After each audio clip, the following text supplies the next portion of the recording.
एक ऐसा घर जिसमें रहने वाले हर कोई इंसान अचानक ही कोई वजह से हमेशा के लिए गायब हो जाए, जैसे कि उनका कोई वजूद ही नहीं था। क्या हो उस घर में रहने वाला एक फैमिली जिनकी पति सामने मरा पड़ा हो और उसका बेटा को कोई अचानक से अपने साथ ले जाए और इसकी मौत का जिम्मा आपको ठहराया जाए। हाउस ऑफ द डिसअपेयर्ड जो कोरिया की बेस्ट हॉरर थ्रिलर मूवी में से एक है, जिसका IMDb रेटिंग 6.3 जो 2017 में आई थी। कहानी की स्टार्टिंग साल 1992 अंधेरी रात से होती। एक घर में एक लेडी बेहोश पड़ी होती। जब उसकी आंख खुलती है तो वो अपने पति को मरा हुआ देखती। उसका बच्चा जिसको अंधेरी रूम की तरफ कोई अपने साथ खींच कर ले जाता और वो गेट बंद हो जाती। जब लेडी गेट खोलकर देखती है तो सामने दीवार नजर आती। एंड नाउ इस लेडी को पुलिस गिरफ्तार कर लेती, क्योंकि इस लेडी को अपने पति और बच्चे को मारने के जुर्म में गिरफ्तार किया जाता। कहानी यहीं से शिफ्ट होती। ये लेडी जिसका नाम कांग है, जिसके ऊपर अपने पति और बच्चे के मारने का इल्जाम लगा, उसको आज रिहा किया जाता, ये शर्त पर कि वो अपनी पूरी जिंदगी वही घर में हाउस अरेस्ट होकर रहना पड़ेगा। ऐसा ही होता। कांग अपने घर पर आती जो सालों से बंद था। वहाँ पर कुछ पुलिस घर के बाहर नजर रखने वाले। कांग अपने घर को देखकर वो बिल्कुल उदास नजर आती, क्योंकि उस रात कांग अपने पति और बच्चे को खोई। जो खून वो नहीं की, उसका सजा उसे मिला। उसका बेटा आंखों से गायब हो गया, जिसके पता आज तक नहीं लगा। कांग ये घर देखकर उसे अपनी पास्ट की कुछ बातें याद आती। सीन पास्ट में शिफ्ट होता, जहाँ पर कांग के दो बेटे हैं। बड़ा बेटा जिसका नाम जे और छोटा बेटा जिसका नाम जीवन। अब यहाँ पर पता चला कि कांग का एक और बेटा थी, जिसके साथ क्या हुआ ये हमें बाद में पता चलेगी, जो काफी इंटरेस्टिंग होने वाला। उसका पति एक पुलिस ऑफिसर है, जिसको अपने बड़े बेटे से कुछ खास रिश्ता नहीं, क्योंकि जे कांग के पहले पति का बेटा है, जिनका शायद मौत हो चुकी। तो यही वजह है कि जॉन जे को ज्यादा पसंद नहीं किया करता। जॉन कुछ अच्छा इंसान भी नहीं, क्योंकि हमेशा जॉन कांग से बदतमीजी किया करता, बड़े बेटे के ऊपर हमेशा चिल्लाया करता और मारा करता। इन सब के बावजूद दोनों भाई के बीच में बहुत प्यार होती।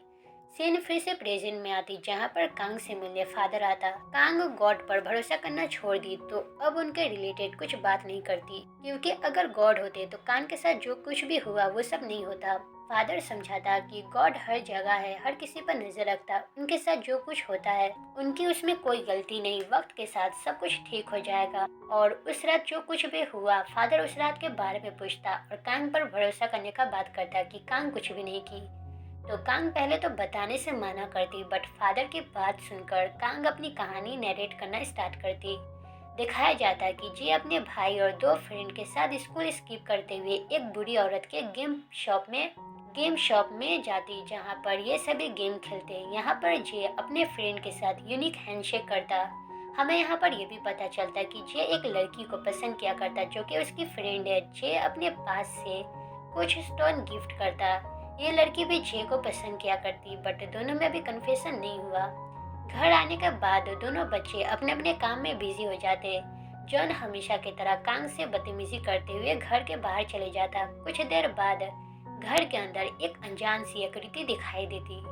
कांग देखकर बिल्कुल डर जाती। दोनों बच्चों की चिल्लाने की आवाज आने लगती। कांग दौड़ते हुए बच्चों के पास आती, जहाँ पर जे चुपचाप खड़ा होता।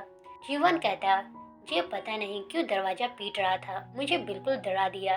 ये जो सीन है ना, वो बहुत ही इम्पोर्टेंट सीन है, जिसका राज आगे खुलने वाली, जो आपको याद रखना होगा। अगले ही सुबह पुलिस घर में आकर पूछताछ करती। पूछताछ करने पर जे कुछ नहीं कह पा रहा होता, क्योंकि जे सहमा हुआ है। तो कांग जे से पर्सनली बात करती। जे अपने पास से एक नोट निकाल कर देती। लिखा होता, घर छोड़कर चले जाओ, नहीं तो सब मारे जाओगे। कांग ये नोट देखकर दंग रह जाती कि इस तरह का नोट किसने दिया होगा। इसके बाद ही कांग से वही शॉप ऑनर मिलती और घर के बारे में कहती कि आपके घर में जरूर कुछ ना कुछ तो है, तो तुम फेंग शुई को बुलाओ, वो आत्माओं को भगाने में एक्सपर्ट है। कांग बुढ़िया की बात सुनकर सोच में पड़ जाती कि क्या करें। हम देखते कांग फेंग शुई को बुला लेती, और जब फेंग शुई आता है तो उन्हें घर के अंदर कुछ अजीब सी आवाज़ें सुनाई देती। उन्हें कुछ आत्माओं का एग्जिस्टिंग महसूस होता। फेंग शुई समन को बुलाने को कहता। सीन फिर से प्रेजेंट में आती, जहाँ पर कांग फादर को बेसमेंट के अंदर एक और दरवाजा है उस बारे में उसको दिखाती। फादर को यहाँ से जाने का टाइम आ जाता है तो वो वहाँ से निकलते। कुछ दिनों के जांच पड़ताल से पता चलता है कि साल 1967 के वक्त एक माँ अपनी दो बेटी के साथ घर में रहा करती थी। बट अचानक से कोई वजह हुआ, यानी कि मिस्टीरियस इवेंट के कारण वो तीनों हमेशा के लिए वो घर से गायब हो गई, जिसके बारे में आज तक कोई पता नहीं। अब नेक्स्ट सीन में कांग अपने घर में थी, तब उसे कई लोग दिखाई देती, लाइक दो बहनें, एक जापानीज लेडी। कांग ये देखकर बहुत डर जाती। अब उसे फिर से पास्ट की कुछ बातें याद आती। पास्ट में कांग एक शमन से मिलती, घर में कुछ देर जादू टोना करते हुए शमन कांग को आंख बंद करने को कहती। कुछ देर बंद करने के बाद जब कांग आंख खोलती है तो उसे कई लोग दिखाई देती। स्पिरिट है या इंसान, इसका कोई गारंटी नहीं, बट ये सभी कांग को अजीब तरह से देख रहे होते। कांग ये सब देखकर डरने लगती और सबको घर से भगा देती। कुछ देर बाद जब जे खेल कर घर आता है तो जीवन उसके साथ नहीं होता। कांग जीवन के बारे में पूछती कि वो कहाँ पर है। जे कहता वो तो पहले ही निकल गया था, तो क्या वो अभी तक नहीं आया। कांग परेशान होने लगती कि इतना लेट हो गया, अभी तक घर क्यों नहीं आया। तभी पता चलता कि जीवन का लाश पासी के रिवर में मिली, यानी कि जीवन अब मर चुका।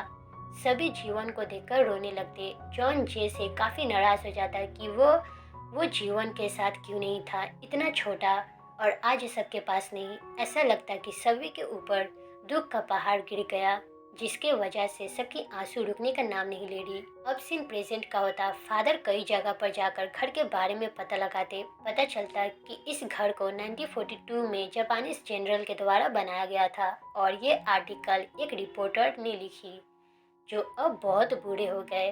फादर जल्दी से रिपोर्टर से जाकर मिलता, जिनके जरिए पता चलता कि साल 1967 और 1992 के वक्त दो फैमिली रहने के लिए आई, जो अचानक से एक दिन मिस्टीरियस इवेंट के कारण वहां से गायब हो गई, जिसका आज तक कोई पता नहीं। इससे पहले भी एक इवेंट हुआ था। साल 1942 के वक्त एक जापानीज जनरल अपनी फैमिली के साथ इस घर में रहा करती थी। वो कोरियन किसान के ऊपर बहुत जुल्म किया करते थे, जिससे परेशान होकर कोरियन फार्मर जनरल के ऊपर हमला किए। जिससे बचने के लिए जनरल अपनी बीवी के साथ उस बेसमेंट में गए और अचानक ही वो दोनों वहां से गायब हो गई।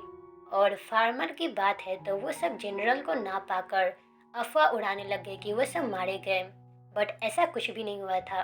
फादर अब सारे इंसिडेंट को देखकर उन्हें पता चलता कि ये इवेंट हर 25 साल के बाद होता। फादर कांग को ये तीनों इंसिडेंट के बारे में बताते। साल 1942, 1967 एंड 1992 में ये सभी घटना हुई, तो अब 2017 में होने वाली और आज ही वो दिन है। फादर कांग को यहाँ से चलने को कहता, नहीं तो वो भी गायब हो जाएगी। तो कांग इस घर से कहीं भी ना जाने का बात करती और बेटे के साथ ही वापस आने का बात करती और फादर को जाने को कहती। कुछ देर बाद रात को 11 बजे कांग बेसमेंट में आती, जहाँ पर उस डोर के अंदर रास्ता बन चुकी। कांग अब अंदर जाती, जहाँ पर चारों तरफ अंधेरी दुनिया दिखाई देती। जब कांग बाहर आती है तो वो खुद के घर में पाती कांग सामने अपने आप को देखती, जो कि अभी जवान है, यानी कि साल 1992 में बूढ़ी कांग टाइम ट्रेवल की। एक्चुअली में ये एक टाइम लूप है, जिसके अंदर जो भी जाता वो सब इसमें फंस जाते। हर 25 साल के बाद इस घर के अंदर टाइम लूप बनता, तो इसी वजह से कांग अपने समय से काफी पीछे आ गई। और जो इस वक्त जो भी इंसिडेंट हुआ था उसकी वजह सिर्फ और सिर्फ कांग थी। उस वक्त कांग जो अनजान चीजों को देखी वो और कोई नहीं, खुद कांग थी। जो कुछ भी मिस्टीरियस इवेंट हुआ वो सब कांग की वजह से हुआ। कांग समझ आती कि उसके टाइम में जो कुछ भी हुआ था वो सब खुद के वजह से हुआ। तो कांग टाइम वेस्ट ना करते हुए जे के पास आती, जहाँ पर कांग जे को बहुत प्यार करती, क्योंकि उसके टाइम में जे गायब हो चुका है। तो कांग एक नोट भी छोड़ती, वही घर छोड़ने वाला नोट जो कांग जे को दी और इस बारे में किसी को भी बताने को मना की। वही जीवन के पास जे आता, जबकि जे तो फ्यूचर वाली कांग के पास है। ये जो जे है ना, ये फ्यूचर वाला जे है जो वो गायब हो चुका। वो भी टाइम ट्रेवल करके अपने भाई से मिला, जबकि इसके वक्त में जीवन तो मर चुका। हमें कांग को दिखाया जाता, जिसको अचानक से वही लोग नजर आती। कांग डर से वही डोरवे की तरफ भागती, बट वो इस जगह से बाहर नहीं निकल पाती। तभी कांग के सामने एक ओल्ड मैन आता, जो अपने आप को जे कहता। हमें यहाँ पर पता चलता कि हर 25 साल बाद साल के 11वें महीने में रात 11 बज के 11 बजे से समय का रेखा ओवरलैप करने लगता और जो कोई भी इस घर से गायब हुए वो सब टाइम ओवरलैप के वजह से अलग अलग टाइमलाइन में दिखाई देने लगे। हमें दिखाया जाता ओल्ड जे कांग को कहता कि इस टाइम लूप को खत्म किया जा सकता, अगर जे को मरने दिया जाए तो सब नॉर्मल हो सकती, या फिर जो चल रहा वैसा ही चलने दे, यानी कि कांग अपने हस्बैंड को मार दे और जे को 2017 में अपने साथ ले जाए तो ये टाइम वैसे ही चलते आएगी। जे इसी तरह से कांग को गाइड करने के लिए हमेशा की तरह आता रहेगा। कांग डोर के बाहर आती जहाँ पर यंग कांग अभी बेहोश है। जब होश में आती है तो अपने पति को रोकने के लिए बेसमेंट की तरफ आती। वहीं जॉन जे को मारने वाला होता, तभी बूढ़ी कांग जॉन को मार देती और जे को अलविदा कहकर जाने लगती। तभी उसे याद आता कि जे का हार्ट डिसीज है, तो कांग बेटे को इलाज कराने का प्रॉमिस की। तो वही प्रॉमिस याद करते हुए बूढ़ी कांग जे को अंदर खींच लेती। यंग कांग इस वक्त अपने बेटे को गायब होते हुए देखी और उसे ऐसा लगा कि बेटे को कोई अनजान चीज अपने साथ ले गई और यहीं से कांग को गिरफ्तार किया जाता। सीन प्रेजेंट में आती जहां पर फादर जे से मिलता, फादर जे के साथ यूनिक हैंडशेक करता, जिससे हमें पता चलता कि फादर जे का फ्रेंड है जो अब बड़ा हो चुका। कांग जे की जिम्मेदारी फादर को देती, जे को कहती कि बेटा तुम्हारा जो हार्ट डिसीज है उसका इलाज कराकर जल्दी से ठीक हो जाना और अपना लाइफ जीना, बाद में तुम उससे मिलने आ सकते। फादर जे का जिम्मेदारी लेते हुए एक जगह लेकर आता जहाँ पर जे का क्रश से मुलाकात होती, जो अब बड़ी हो चुकी। जे वही छोटा बच्चा है जिसको अपनी लाइफ फिर से जीना, और वही कांग अपनी रूम में अकेले बैठी हुई नजर आती। और इसी के साथ ये मूवी यहीं पर ख़त्म होती। तो ये कहानी 4 टाइमलाइन पर बेस्ड थी, एक 1942, दूसरा 1967, तीसरा 1992। इन तीनों वक्त में कोई ना कोई घर से गायब हुआ था, और चौथा आखिरी यानी कि जे का वक्त, यानी कि बूढ़ा जे जो जानबूझकर इस घर के टाइम लूप में फंसा अपनी माँ से मिलने के लिए और उसे गाइड करने के लिए। ये मूवी काफ़ी कॉम्प्लिकेटेड है जिसे मैं अपने हिसाब से समझाने की कोशिश की। तो अगर मूवी अच्छी लगी हो तो लाइक और कमेंट एंड सब्सक्राइब ज़रूर कर दे। तो मिलते हैं नेक्स्ट मूवी में, जब तक के लिए थैंक यू फॉर वॉचिंग।